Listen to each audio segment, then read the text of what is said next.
पैसे का आगमन तो होता है, लेकिन आने से पहले अपना रास्ता बना करके रखते हैं। जैसे आते वो निकल जाते हैं।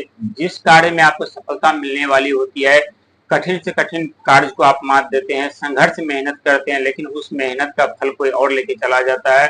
यानी जिस कार्य में आप दिन भर कार्य में व्यस्त रहते हैं, उसी कार्य में आपको फायदा नहीं होता, इनकम नहीं होता, उनका फल नहीं मिलता। और जो भी धन आपके पास आते हैं, वो आते ही किसी न किसी गली से अपने निकल जाते हैं। ऐसा क्यों होता है और किस ग्रह के कारण होता है, और किस भाव किस घर में जब वो ये दोनों ग्रह विराजमान होते हैं, इस तरह के हमें देखने को मिलता है। क्योंकि दोस्तों, हमारे जीवन में धन बहुत ही महत्वपूर्ण होता है और धन का बहुत ही योगदान होता है हमारे जीवन के लिए।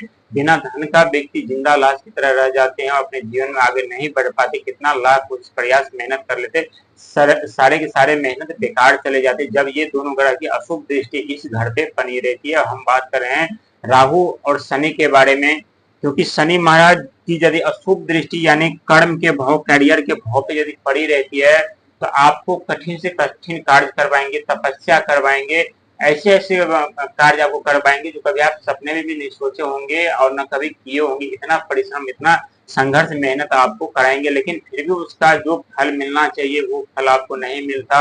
जो सम्मान आपको मिलना चाहिए वो सम्मान आपको नहीं मिलता। लेकिन आप बाद में आप पछताते हैं कि हमें जिस काम का मान सम्मान हमें मिलना चाहिए था, हमें क्यों नहीं मिला।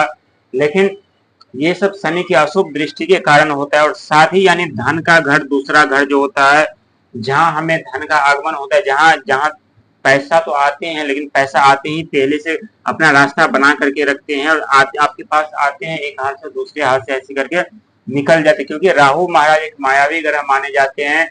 राहु को फाइनेंशियल मंत्री भी, वित्त मंत्री भी कहा